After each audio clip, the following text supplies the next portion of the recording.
Hello, everybody. Happy Friday. Welcome to another season of the Football Friday Tailgate Show here on WGOL. My name is Kadin Pounders, and I'll be your host again this season. I think we've got a great show for you to start off the season this year. Last week we didn't have a show. We just had 3 teams in Franklin County who played last week. So with all 6 teams in action, we decided to go ahead and start the Football Friday Tailgate Show for you this week. So what do we have for you tonight? Well, in segment 1, I'm going to give you a breakdown of kind of what happened last week with the 3 teams that played. And then I'll give you a breakdown of all the 6 games that are happening tonight in Franklin County. And then segment 2, we're going to have Vina head coach Cody Renfrow join us, and he's going to talk about his Red Devils team's matchup against Brindley Mountain tonight in their season opener. Segment 3, we're going to have L.A. Shepherd, the musician, local musician, come in, and he's going to give his locks of the week. And then in our final segment, we're going to have a guest picker. We're going to have Jess Smith come in, and he's going to be our first guest picker of the year. And he's going to pick some college football games that are happening this weekend. So kind of a segment we're stealing from College Game Day, but, you know, if it works, it works. So without further ado, let's go ahead and get started. Last week, we had 3 teams in action. That was Belgreen, Tharptown, and Russellville. Belgreen got off to a roaring start last week in their home opener, their season opener on the road at Shoals Christian, beating the Flame 54-8. This is an exciting time for Belgreen. Their second year of having a program after a 2-5 season last year. I think they're going to be a lot better this year. Head coach Jonathan Raper has talked a lot about how this year, from year 1 to year 2, that the Bulldogs have improved dramatically, just having that whole season of just having football, and now they kind of know in year 2 with having a full season and an off season and having all that time together, they kind of know what to do now. It's talked about how they have more options offensively, where they run different packages, run different formations, and they're all starting to learn how to do all those kinds of things. Defensively, he's talked about how now they can do. They've taught them man coverage, press coverage, different coverages, cover 2, cover 3, all kinds of different things that they were unable to teach them last year. They've started to learn this year and really started to implement those things. So they come out last week and they have a bunch of different, I think it was 5 or 6 different players scored touchdowns in that game. Rush Berryman at quarterback, of course, and then a few different skill receivers and young guys too, not just seniors, but sophomores and freshmen that came in and did a great job for them. And then also, he talked about in that game being able to adjust something they weren't able to do last year was going to a game and throw different things at them. And they had to throw out kind of what they thought Shoals Christian was going to do pregame, Coach Draper said, and they had to kind of adjust on the fly, and they were able to do that effectively in that game last week, which is something that's going to be very vital for them going forward, and just kind of shows what the improvements they've made from year 1 to now. So big win for Belgreen last week, 54-8 over Shoals Christian to start the season 1-0 again for the second year in a row. The other team that played last week was Tharptown. Tharptown not off to as great of a start. They were beat on the road at Danville 59-0. Under new head coach Brian White, Coach White has said that this is going to be a complete rebuild. They're starting from scratch, and everything they do from here on out is going to be basically from ground zero. So, didn't expect Tharptown to win that game. They were on the road against a Class 4A team, Danville. Danville not the greatest team, but obviously a bigger school has more talent to pull from. And to be frank, Tharptown has a pretty small roster. So, they're working with what they got right now, and in the future. Hopefully, those over at Tharptown, Coach Brian White is gonna bolster that roster and get some players in, recruit some players from the hallways, as he says, and Tharptown, as the year goes on, hopefully improves. We'll talk a little bit more about who they have this week a little later, and then the other game from last week was Russellville on the road at Deshler for their season opener, a very close, someone called it an instant classic. If you want to listen to that game on WGOL, me and my partner Ty Wells will be on the call for that starting at 7 o'clock. But we were there last week, and some called it instant classic. Russellville ends up losing that game with under 5 minutes to play after holding a 14-7 lead for much of that game. I believe the first 3 touchdowns were all scored in the first quarter. So for 3 quarters or 2.5 quarters, Russellville led that game 14-7, and then with about 4:45 to play, Deshler scores the go-ahead touchdown and kind of maybe surprised some people by going for two, and they converted on a 2-point conversion that gave them a 15-14 lead. Russellville gets the ball back with 4 minutes and change left to play, and a bad snap and a fumble kind of pushes Russellville back to 4th and long there at the very end.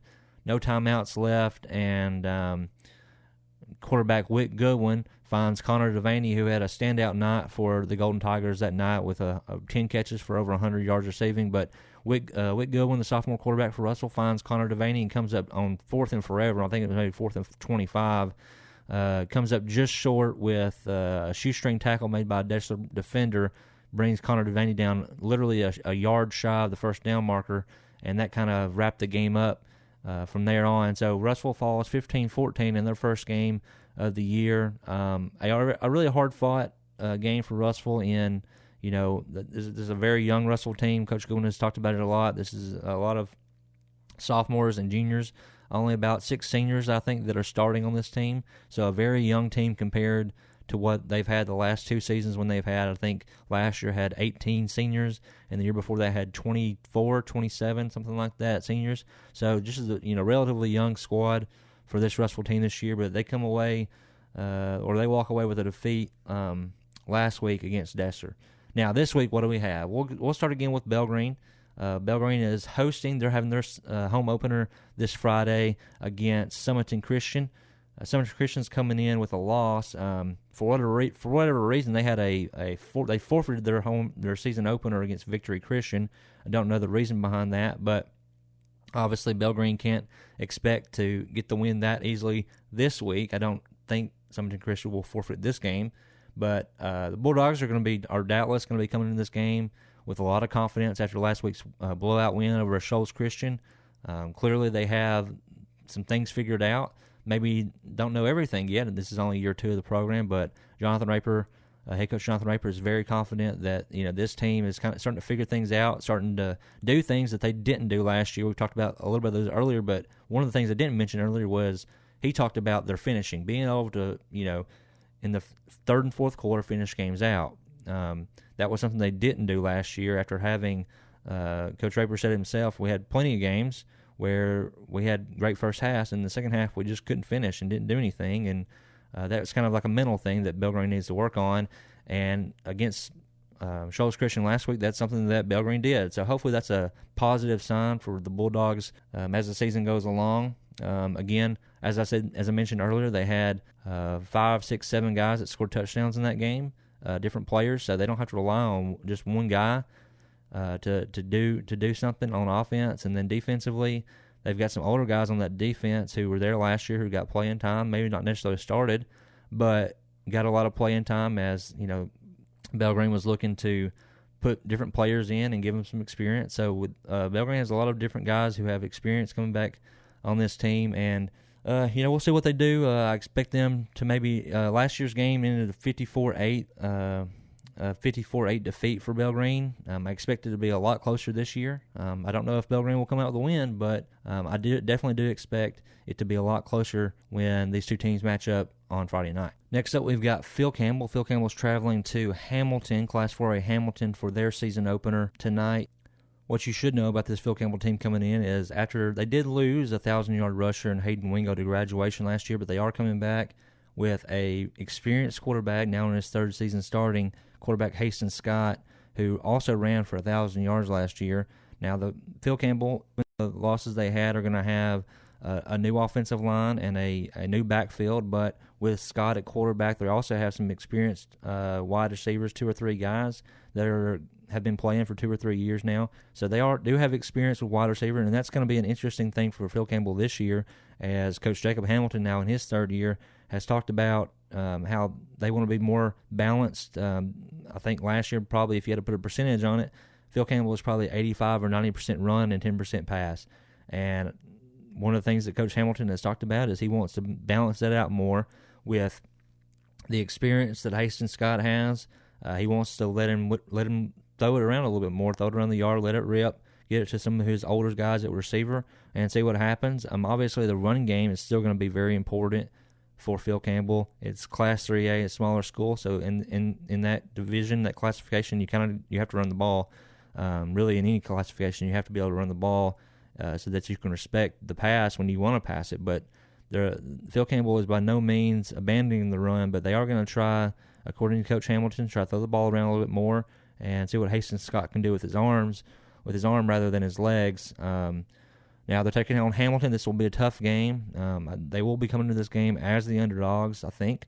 They're 4-27-1 all time against Hamilton. This matchup has kind of been played intermittently over the last few decades. I think they've only played 4 times since the year 2000, but the last time the Bobcats beat the Aggies was 1986. So the Bobcats want to end a very long losing streak against Hamilton tonight.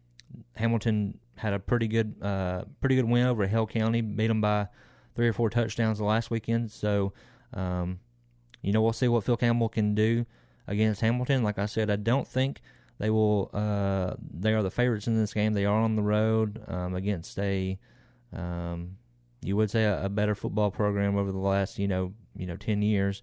But once you get in the game, you never know what will happen. It'll be interesting to see, like I said, what the run-pass ratio is for the Bobcats tonight, as they maybe want to take a different tack there on offense. And, of course, they want to achieve their goals, which is to get into the playoffs, and maybe having more of a balanced attack will help them get there.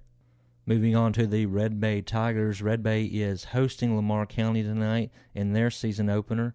Now, Red Bay is another interesting team. They're another team that has a new head coach that's come in, Tyler Jeffries, the son of longtime Red Bay head coach Dale Jeffries.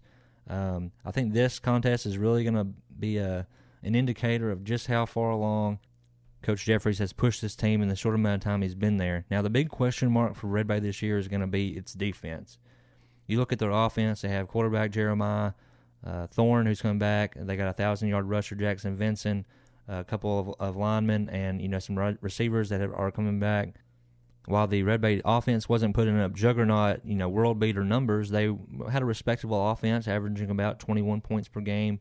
On the flip side of that, the defense was pretty porous, giving up around 34 points per game, and that's after shutting out Tharptown last year. So that kind of helped the numbers a little bit. If not, it was more like around 41, 42 points. So last year's defense was pretty bad. That's going to be the main question for the Tigers this year, is can they get that defense back to where it needs to be? Because, if you score 21 points, that's kind of in the range of coin toss can win this ball game. But if you're giving up 35, 42, 50 points a game, you'll never win a football game. So that's the one thing that Red Bay is really – that's the biggest question mark for me going into this year is can Coach Jeffries, can he get that defense to where it needs to be to give your offense a chance to win football games for you? Because you simply can't win very many games where your opponent's scoring, 42, 50 points a game.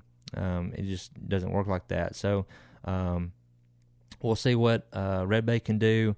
Again, this is probably – I think this is a game that Red Bay can win, if their defense, does what it needs to do.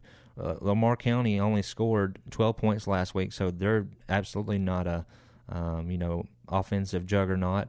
But they also only gave up 7 points, around about that, 6 or 7 points. So this is absolutely a game I think Red Bay can win. It's just going to be a matter of can their defense stop Lamar County, and can their offense, who I think should have a good chance of putting up some points, can they score enough to win this ball game? But I think Red Bay has a good chance of starting off the Tyler Jeffries era with a victory if they can sort their defense out.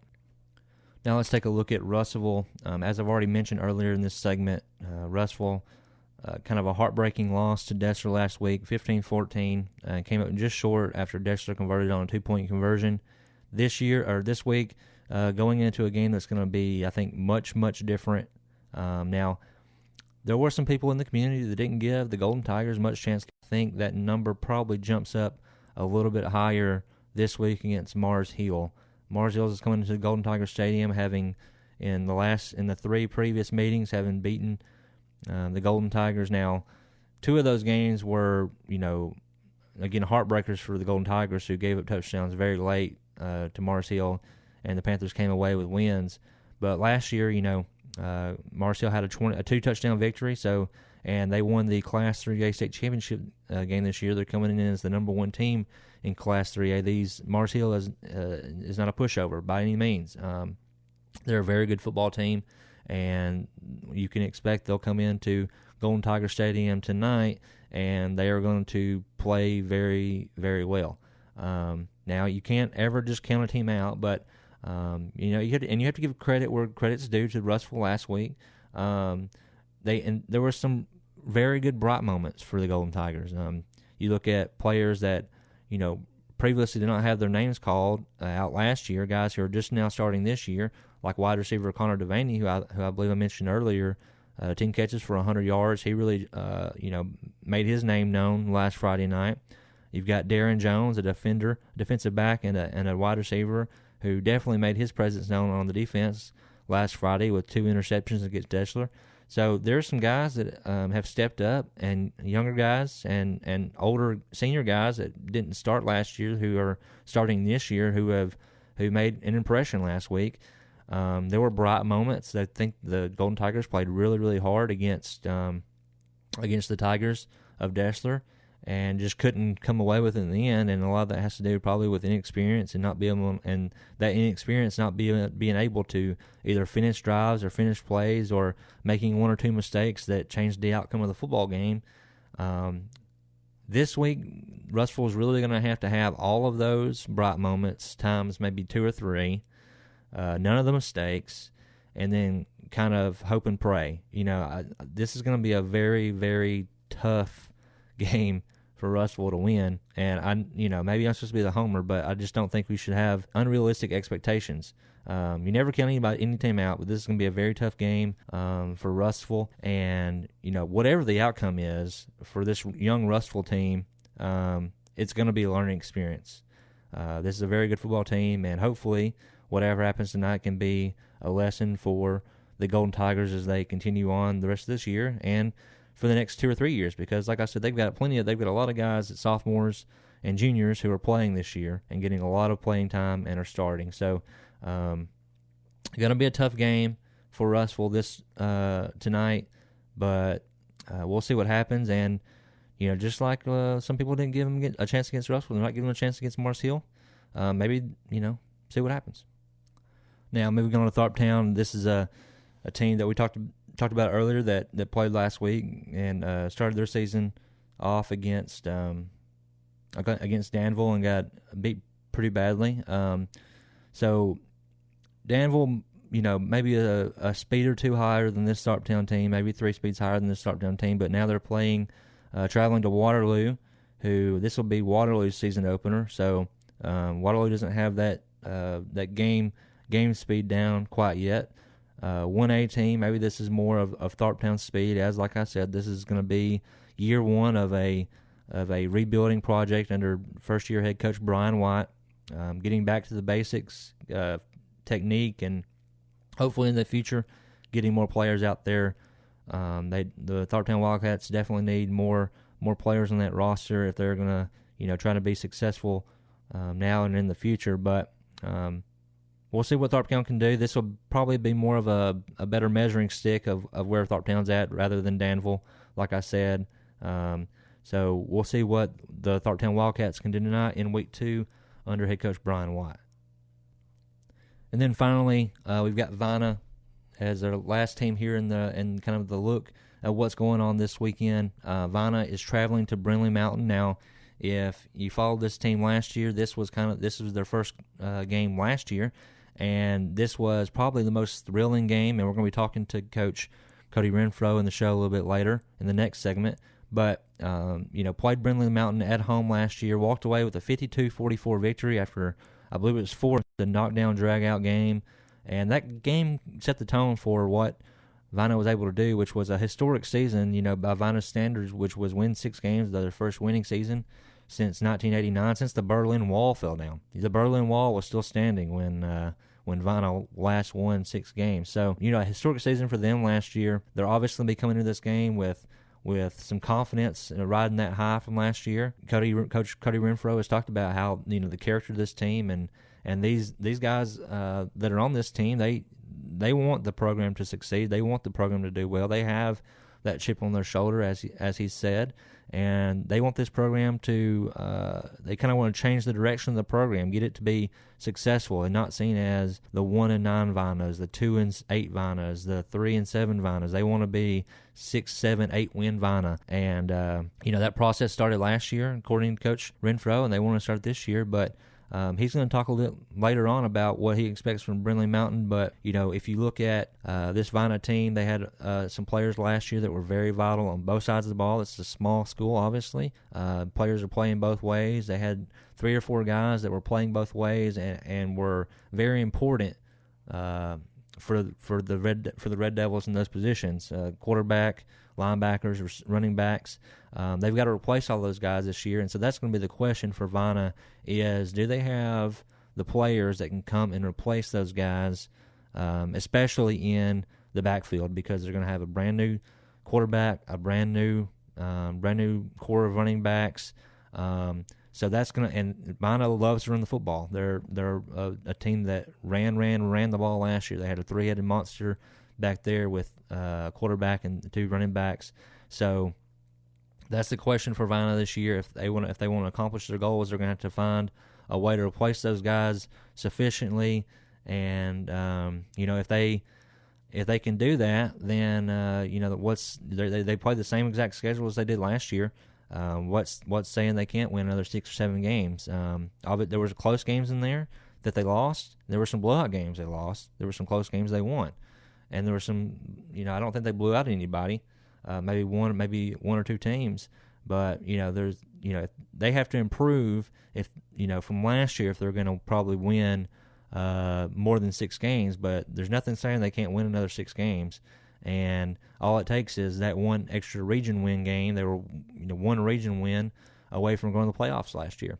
So they really just need that one extra region win, and there's nothing saying they can't, win 6 games again this year. That'll be the interesting thing about Vina this year. Can they replace those players and try to go back-to-back winning seasons? So that's the recap for last week, and then what you can look forward to Friday night, tonight. Lots of good games, and we'll see what each of these teams can do tonight at their different locations. So you're listening to the Football Friday Tailgate Show here on WGOL. We'll be right back with Segment 2 and Vina head coach Cody Renfrow when we come back. Welcome back to the Football Friday Tailgate Show here on WGOL. We are joined now by the head coach of the Vina Red Devils, Cody Renfrow. Coach Renfrow has been the head coach at Vina for 3 years, heading into his 3rd season. And tonight, the Red Devils will be kicking off their season on the road at Brindley Mountain. Welcome to the show, Coach. Coach Renfrow, I know that you're probably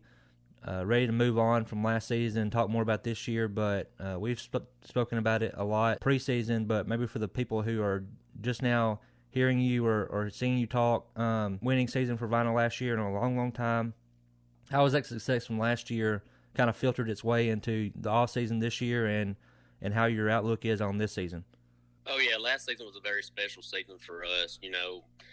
I believe last season's success really created a lot of momentum for us coming into this year. We've got more, kids want to come out and play now that we put together a good year last year. And the kids are still bought in just as much as they were last year.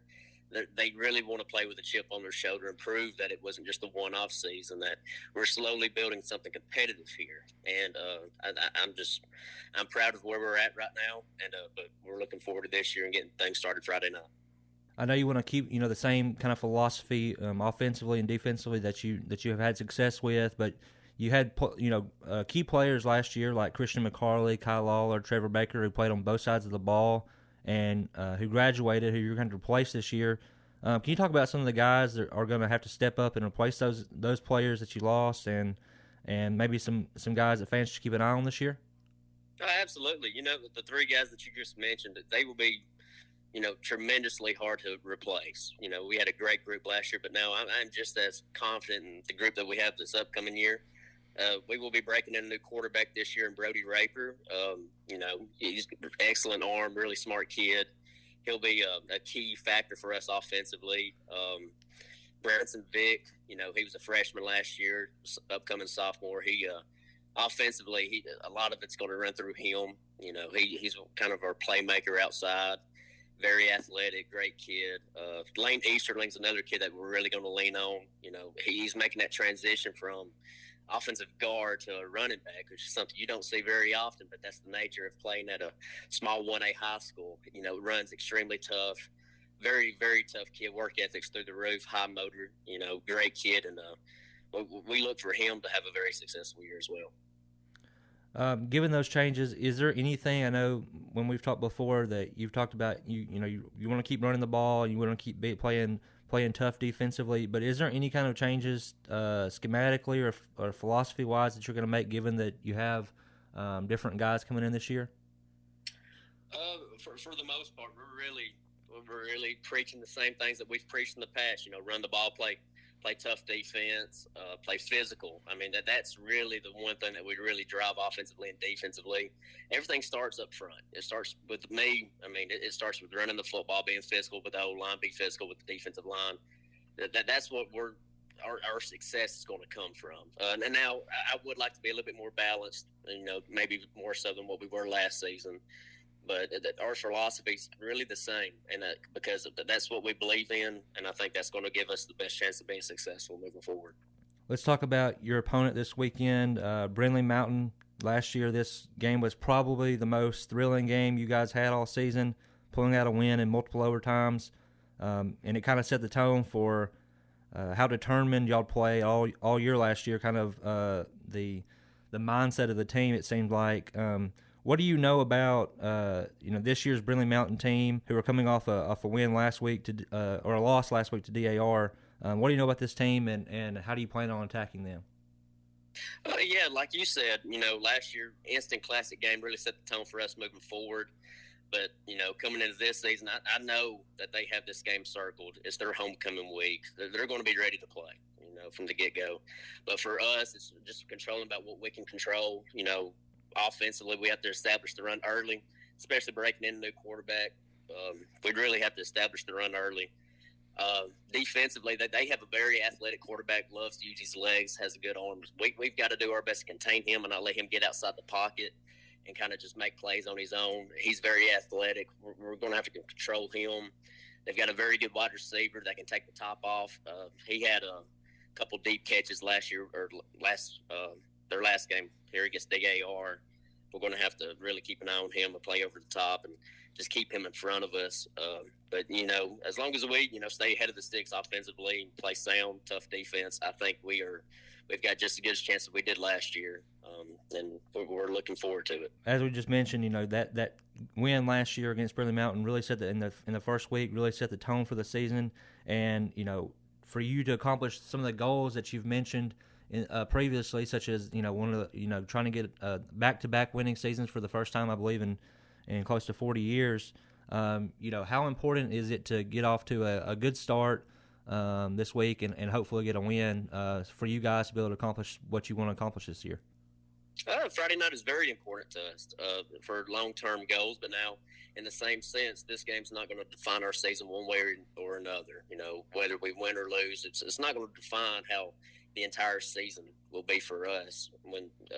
But in the same sense, it'd be great to start off 1-0 last year. I know that really was a springboard for us moving, into weeks 2, 3, and 4 last year. We got some important games coming up, so it'd be very, it's very important for us to get off to a hot start here, build some momentum going into these next weeks, especially with region play starting up. All right, Coach. Before I let you go, is there anything else you want to say about this team, these players, or this season?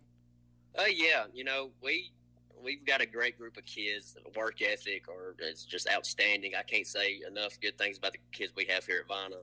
And I think, more people should know about that. And we've talked a lot here in recent years about changing the reputation of our program. And obviously it's going to take more than just one good season to do so. But these kids, they really want it. They want to improve. And they are very excited for this season and moving forward. All right, Coach. Well, we appreciate your time, and good luck to you against Brindley Mountain on Friday. Yes, sir. I appreciate you having us on. That was head coach Cody Renfrow of the Vina Red Devils. Good luck to the Red Devils this season, and I'm sure we'll be talking to Coach Renfrow more throughout the year. We're going to take a short break before we come back for our third segment. But before we head to break, I've got a trivia question for you, and it kind of involves Vina. I just talked about a few minutes ago. Your trivia question for this week: when was the last time the Vina Red Devils football program had winning seasons? So what are the last 2 years, the 2 years when Vina had back-to-back winning seasons? The last time the Vina football program had back-to-back winning seasons. I'll tell you the answer when we come for segment 3. You're listening to the Football Friday Tailgate Show here on WGOL. Welcome back to the Football Friday Tailgate Show here on WGOL. Before we went to break, I asked you a trivia question. When was the last time the Vina football program had back-to-back winning seasons? And if you guessed 1975 and 76, then you got it right. Now joining us for our betting segment is L.A. Shepherd. L.A. Shepherd is going to join us each week and give his thoughts on the betting markets in college football every week. Luke, what are some of the games you got this week for some betting advice? Well, the first one on the slate is a Friday night game, 7 o'clock kickoff on ABC, I believe. Auburn at Baylor. I really like Auburn in this football game, especially at -2.5. I think Hugh Freeze needs it. Now, it's on the road. It's probably going to be a challenge. The other thing I like in it is the total is 58.5, I believe. I like the under. I think this game will be full of defense. I think they're two unpredictable offenses in this game. So I don't look for there to be a lot of scoring. I look for it to be a defensive battle. But I like Auburn to pull out the win and cover the 2.5-point spread. Second game we got Syracuse versus Tennessee. It's on a neutral site in Atlanta. Tennessee's a 13.5-point favorite. Joey Aguilar just came over as quarterback for the Tennessee Volunteers. I like the 13.5 points. I would. I like the cover here. So I like for Tennessee to win by 2 or more touchdowns in this game. I just don't think Syracuse has the same kind of firepower. I think Tennessee's going to pick up offensively where they've been the last 3 or 4 years under Josh Heupel, and that's scoring a lot of points and pretty much scoring at will against lesser opponents. So I like Tennessee to cover 13.5. Moving on, we've got Notre Dame at Miami. I believe this is on Monday night. Notre Dame is a 2.5-point favorite. Again, I like the cover by Notre Dame. I know Miami's a top 10 football team. It is in Miami, but I think Freeman will have the Fighting Irish ready to go. I think they pick up where they left off last year. They were obviously a very good football team last year. I expect that to move over into this year. I like Notre Dame to cover 2.5. Miami, I look for them to have a good year this year, but I don't think they have enough in them to compete with Notre Dame in this one. Another SEC game, Ole Miss hosting Georgia State. Ole Miss is a 35.5-point favorite. I know that seems like a big number, but if you know anything about Lane Kiffin and the offensive guru that he is, you know that's really not as big a number as you would think. I also look for Ole Miss's defense to have taken a step forward this year. Georgia State, obviously a lesser opponent on paper. So I like Ole Miss to cover here, and I look for them to win big. Lastly, we'll move on to a game that's probably going to get me in trouble with a lot of folks around here. Alabama at Florida State. Alabama is a 13.5-point favorite. This is where I switch things up, and again, like I said, I'm probably in trouble with some folks, but I like for Florida State to actually cover the 13.5. I think Alabama wins the football game. I look for Alabama to take a step forward from that 9-win season a year ago, but I still think there are some question marks. Florida State, obviously, I think they'll be improved from last year. And I'll look, especially in Tallahassee, I like for Florida State to cover the 13.5. But as I stated before, Alabama will win the football game. Well, there you have it. Those are LA's locks of the week. But I know there were a few games Luke wanted to talk about, but we just don't have the time. One of those is, of course, every week he wants to bet LSU. Luke, your Tigers, what do you think about them this season? Well, I always like to talk about my LSU Tigers. I think they take a step forward, too, this year. Garrett Nussmeier coming back really helps. That offensive line is improved. Defensively, I think Blake Baker will do a better job in year 2. schematically and that kind of thing. I think the players have had time to actually learn this.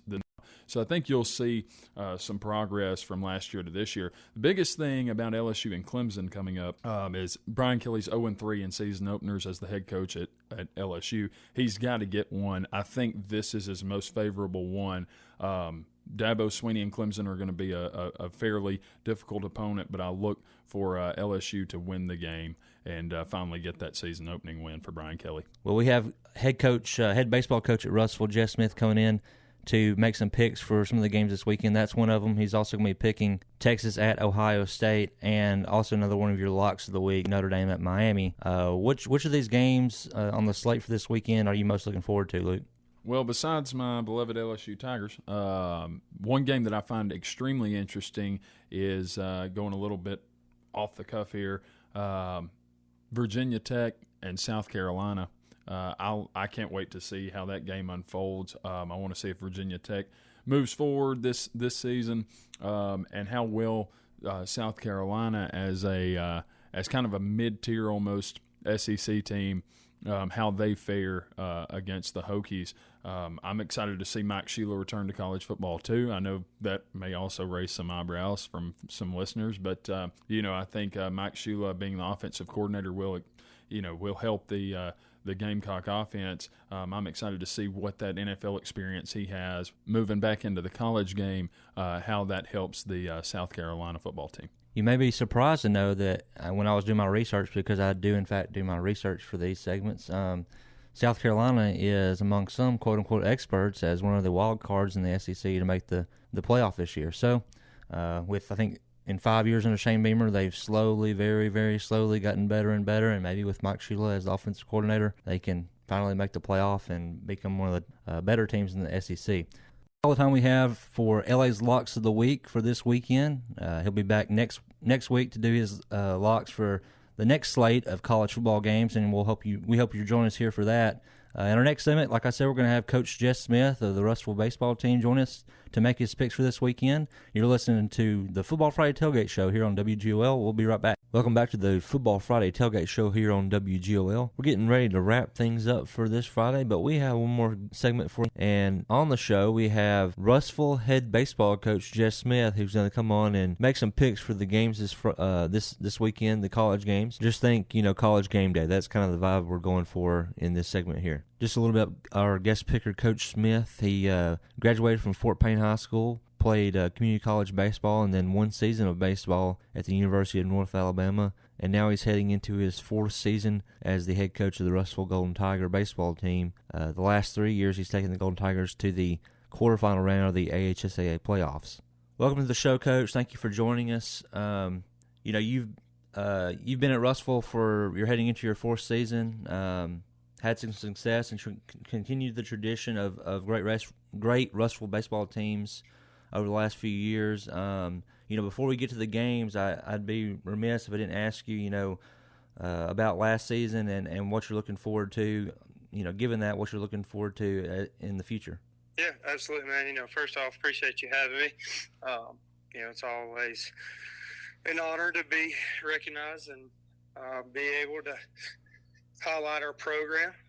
With that being said, last year I felt like it was in ways a bit of an overachievement, but at times you sit and ponder if it was an underachievement, and the reason I'm so conflicted is last year in 2025 season, I would say 6 or 7 of our guys that were in our starting lineup had never been in a varsity starting lineup before. First time playing in the area series, first time playing in playoff atmosphere, first time playing on the varsity baseball team in general, and you don't want to discount that youth or inexperience, but I think that's something that, I've been tasked to continue, and something that I've learned with my time having worked under Coach Heaps and what it takes to be a successful program year in, year out. And that's being able to mimic and mirror what your standard and level of expectation is for the varsity program as well as in your middle school and JV programs. We want those guys to approach each game and their development in the same way. While we were youthful and inexperienced, those guys, answered the bell. You look at two real blemishes on last year's season, and that's, dropping the series to Lawrence County, and then losing the game 3 to ACA and the second round of the playoffs. Losing to Lawrence County, senior-led Lawrence County team, 13-plus seniors, if I recall correctly, and lost by, walk-offs in the first 2 games, and extra innings in game 2. So, and then ACA, you put yourself in a position to beat the ultimate, what would become state champions in a game 3, and you make 6 errors that, lead to 7 of their 9 runs unearned. Hindsight is 20/20, but you make just one of those plays in the 6 errors, and you're talking about the possibility of a state championship team with a group that had never been on the varsity baseball field before. So, with that being said, the expectation, the bar is raised for this group going into the 2026 season, man. We've got a lot of guys coming back. Probably in my tenure as head baseball coach at Russellville, the most returning starters that I've been able to collect going into a season. But with that being said, challenges are still there. You can't get complacent. You can't already, have the expectation of being better this year without the work ethic and the grind of the little things that go into winning a championship. So that's the task set ahead for this group.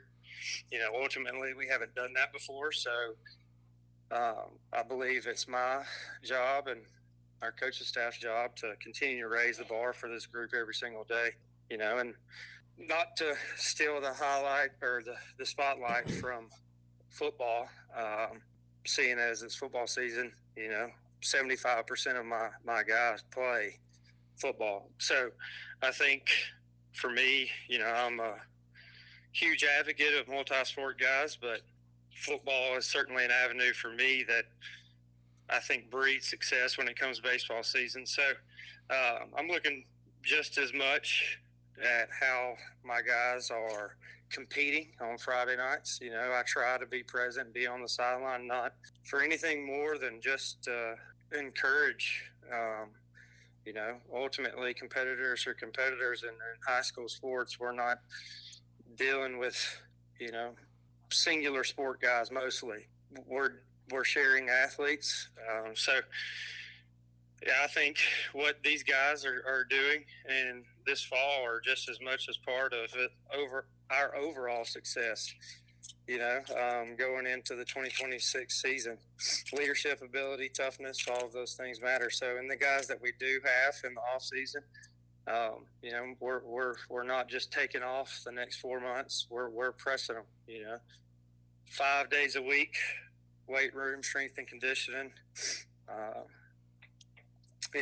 just trying to dominate the mundane, monotonous things that ultimately, in my opinion, are the championship difference makers. So excited about what this year can bring, the faces, the returners, and I believe this group plays really well together. They play for each other. The bar is certainly high going into the 2026 season. That shares some similarities with maybe your last year's baseball team, sharing some similarities with this year's football team, being a little young and maybe more inexperienced, and hopefully can do something with that and go forward in the future. Absolutely. I think, and not to cut you off, sorry, but I do want to, at least make this plug while I'm able. A lot of people are quick to point the finger and, place blame when things don't go your way, especially with a young and inexperienced team. But if I know anything about our athletic program in general at Russellville, as well as the kids who make up that team, my message would be just to stay patient, watch what happens. There weren't a lot of people giving last year's 2025 baseball group a chance in the ACA series. You get beat 15-2 game one, and it's probably fulfilled a lot of people's prophecies, but then you look what we did game two and take away some mistakes, you win a game three. So I believe in our kids program wide. I believe in our coaches program wide. I think that's certainly one of the things that makes Russellville different, and one of the best sports and athletic programs in general across the state. So no doubt, I know firsthand kind of how that feels, but I also know you can't hit the panic button, and these kids will surprise you more than you think they will. Absolutely.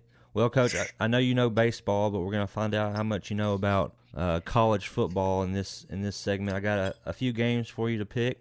We're going to start off with the Friday night game. So if you're watching this when you're not watching Russellville, but you can obviously listen to me and my partner Ty Wells on WGOL. A shameless plug for myself. Auburn at Baylor, Friday night at 7 p.m. Maybe a make or break year for Auburn coach Hugh Freeze. Jess, who do you have in this game? My grandfather may roll over in his grave right now as the biggest Alabama fan to walk the face of the earth, but I've got to side with the Tigers here, just strictly based off of talent alone. And I do think there's something to be said for that pressure, that expectation. Hugh Freeze has proven great offensive mind. And just like anything, systems take time to establish. I think Auburn's taken this one this week, and in fact, I believe that the Tigers are gonna hit the 8-win mark this year. So, if you're hearing this, grandfather, I'm sorry, but I want to win in everything I do. So, hopefully, this pick starts me off on the right foot. We got a more local game, our second game. It's UNA traveling to the Hilltoppers of Western Kentucky. This is UNA's first season, I believe, in the United Athletic Conference. Jess, I know you played, I think, one season of baseball at North Alabama, so this could be your chance to make a homer pick in this one. Oh, man, yeah, I want to bad. I did some homework on this one just because – I know that UNA likes the underdog title. They've rattled some cages of some big-time programs, Florida State. But, looking at, I believe, quarterback at Western Kentucky's name, McIvory. Sorry if I butchered that.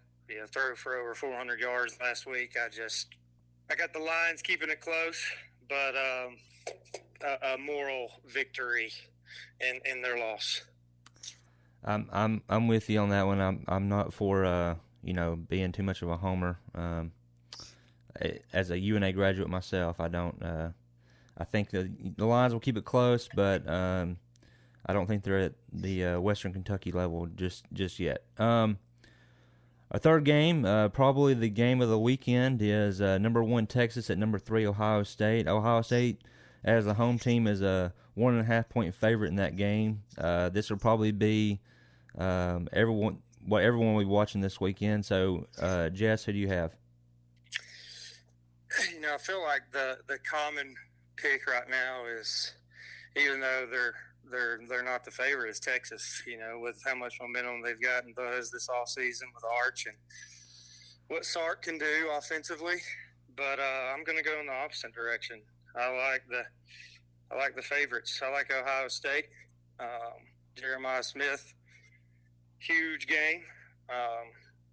And that's something historically I feel like Ohio State does, is they come out the gate hot and they set the tone. And I believe just the buzz going around this game, and for at least what I've seen, the majority of pickers against them gives the the famous rat poison in the Ohio State locker room. I'm going to Ohio State. Yeah, defending national champion got to come out and defend your home turf in week 1, or at least you'd hope. Number 8, Alabama at Florida State. Alabama is a 13.5-point favorite in this game. Bama's coming in with a new quarterback and second year with Kalen DeBoer. So I don't know. Obviously a lot of people are going to pick Alabama in this one, but some people have Florida State having a comeback year this year. But who do you have, Jess? I'm rolling with the Tide. My upbringing won't allow me to do anything different.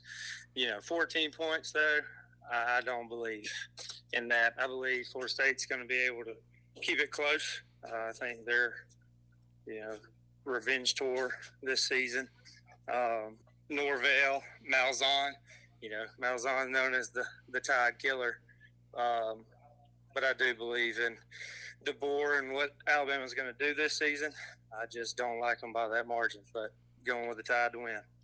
2 more games here for you, Jess. I'm going to go with number 9 LSU at number 4 Clemson, another top 10 matchup. Clemson is a 3.5-point favorite in this game. It's the battle of 2 Death Valleys, I suppose. Who do you have, the Tigers of LSU or the Tigers of Clemson? Give me Dabo and the Tigers of Clemson. Hate to be the guy that does the clean sweep of the favorites, but this is personal bias here. I'm just not a fan of Brian Kelly and LSU, and kind of what I mentioned earlier. I know Clemson always out the gate is going to put themselves to be, national champion contender for the first 5-6 weeks of college football. They always do. And I believe they set the tone here week 1. Well, in our last segment, we had L.A. Shepherd on for his locks of the week, and he had asked him about LSU because he's a big LSU fan. Gave me a tidbit. Brian Kelly has never won an opener against a top 10 team, so you're making a Hammer Clemson. A historically great pick there. Our final game is going to be Notre Dame at number 6 Notre Dame at number 10 Miami.